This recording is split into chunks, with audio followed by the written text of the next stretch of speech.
ਸ਼ਰਮਾ ਜੀ, ਖਬਰਾਂ ਦੀ ਸ਼ੁਰੂਆਤ ਕਰੀਏ ਰਾਹੁਲ ਗਾਂਧੀ ਦੀ ਭਾਰਤ ਜੋੜੋ ਯਾਤਰਾ ਤੋਂ। ਰਾਹੁਲ ਗਾਂਧੀ ਭਾਰਤ ਜੋੜੋ ਯਾਤਰਾ ਤੇ ਸੀ, ਪਰ ਇਸੇ ਦਰਮਿਆਨ ਕਾਂਗਰਸ ਭਾਰਤ ਦੇ ਵਿੱਚ ਹੀ ਕਈ ਥਾਈਂ ਟੁੱਟਦੀ ਵੀ ਨਜ਼ਰ ਆਈ। ਰਾਹੁਲ ਗਾਂਧੀ ਦੀ ਜਿਹੜੀ ਯਾਤਰਾ ਉਹ ਖਤਮ ਨਹੀਂ, ਸ਼ੁਰੂ ਹੋਈ ਹੈ। ਇਹ ਕਿਵੇਂ ਕਹਿ ਸਕਦੇ ਹਾਂ?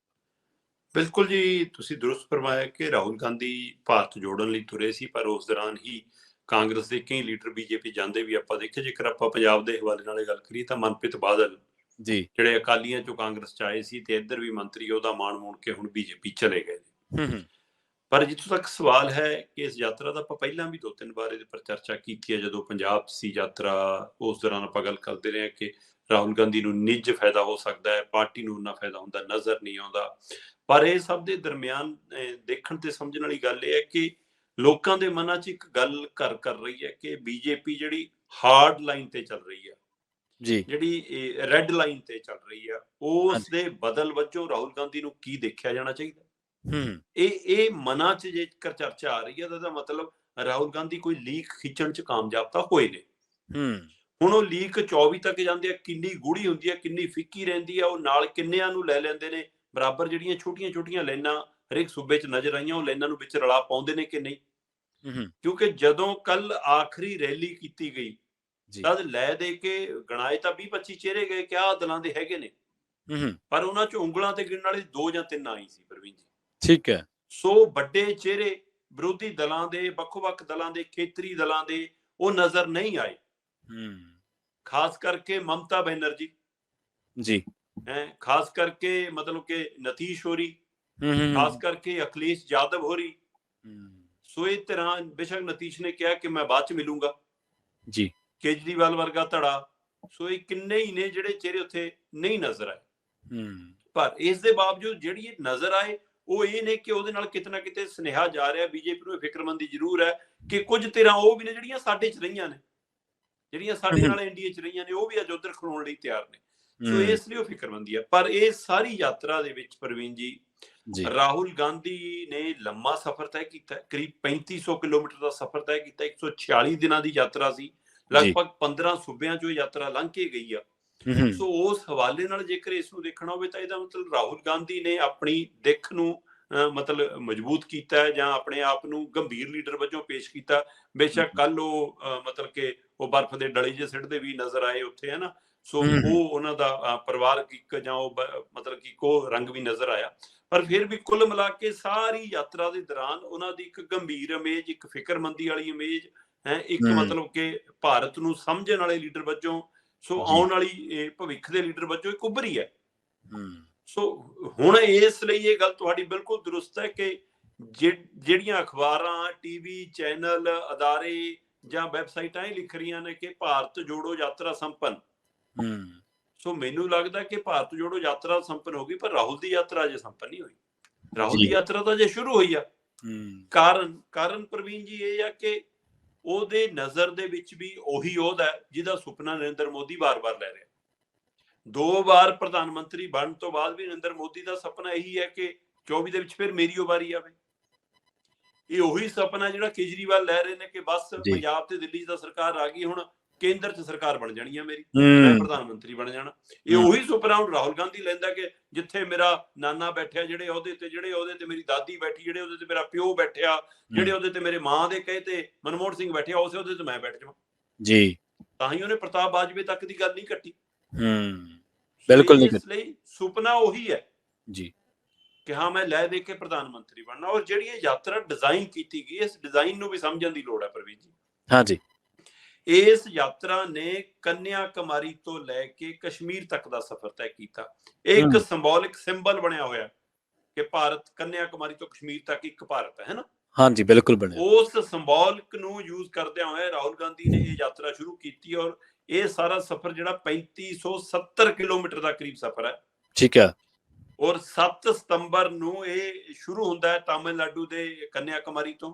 ਔਰ 30 ਜਨਵਰੀ ਨੂੰ ਜਾ ਕੇ ਮਤਲਬ ਕਿ ਕਸ਼ਮੀਰ ਦੇ ਸ਼੍ਰੀਨਗਰ 'ਚ ਜਾ ਕੇ ਇਹ ਸੰਪੰਨ ਹੁੰਦਾ। ਬੇਸ਼ੱਕ ਲਾਲ ਚੌਂਕ 'ਚ ਵੀ ਝੰਡਾ ਲਹਿਰਾਇਆ, ਫਿਰ ਹੂੰ ਕੱਲ ਕਾਂਗਰਸ ਜਿਹੜਾ ਉੱਥੇ ਦਫ਼ਤਰ ਹੈ ਇਹਨਾਂ ਦਾ, ਉੱਥੇ ਵੀ ਸਾਰਾ ਫੰਕਸ਼ਨ ਕੀਤਾ। ਉਹ ਤੋਂ ਬਾਅਦ ਪ੍ਰੈਸ ਕਾਨਫਰੰਸ, ਰੈਲੀ, ਉਹ ਸਾਰਾ ਕੁਝ ਕੀਤਾ।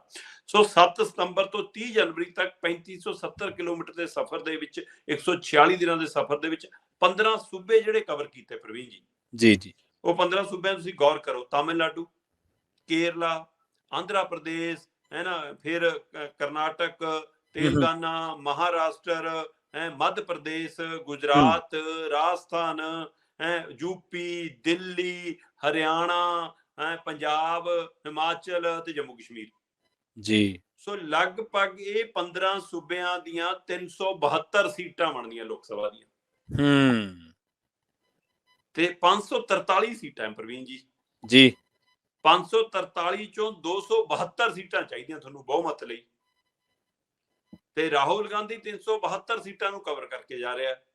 ਉਹ ਕਹਿੰਦਾ ਕਿ ਮੈਂ ਇੱਕ ਹੋਮਵਰਕ ਪੂਰਾ ਕਰ ਲਿਆ ਜੀ, ਹੁਣ ਦੂਜੀ ਵਾਰ ਮੈਂ ਵੋਟਾਂ ਮੰਗਣ ਆਉਂਗਾ।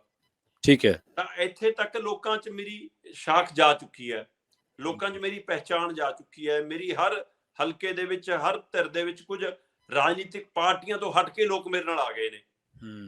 ਸੋ ਉਹਨਾਂ ਦਾ ਡਾਟਾ ਬੈਂਕ ਤਿਆਰ ਕਰ ਲਿਆ ਇਹਦੀ ਟੀਮ ਨੇ ਜੀ।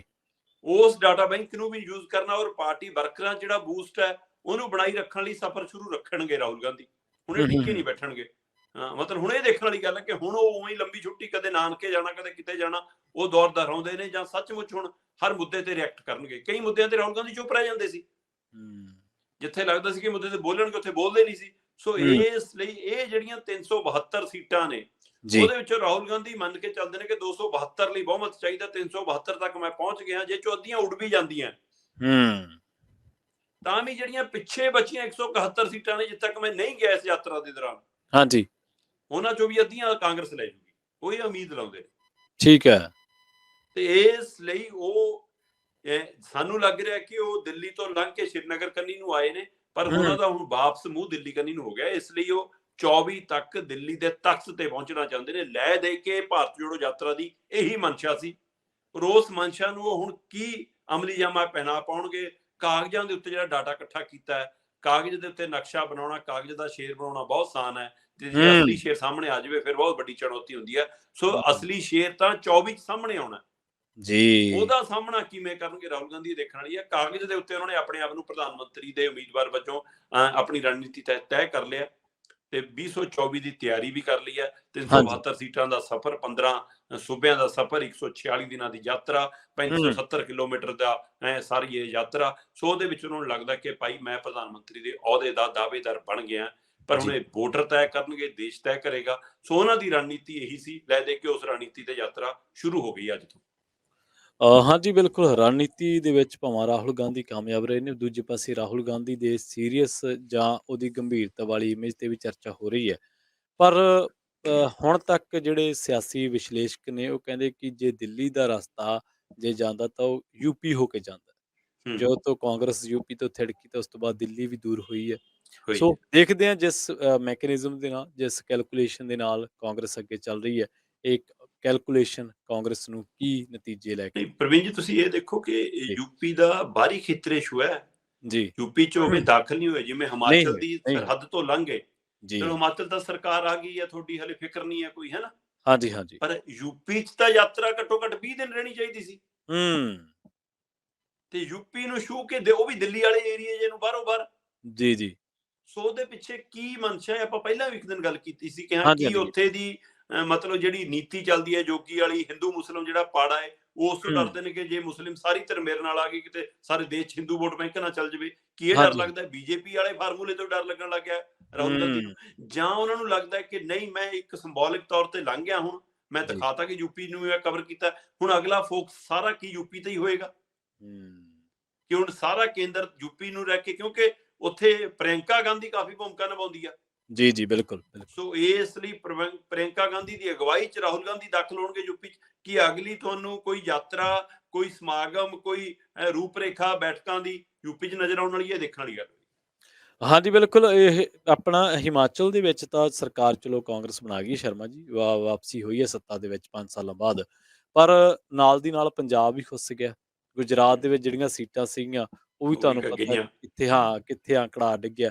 ਸੋ ਇਹ ਵੀ ਚੁਣੌਤੀਆਂ ਉਹਨਾਂ ਦੇ ਜਿਹੜਾ ਸਿਆਸੀ ਗੁਣਾਂ ਗਣਿਤ ਉਹਦੇ ਵਿੱਚ ਚੱਲਦੀਆਂ ਜ਼ਰੂਰ ਹੋਣਗੀਆਂ।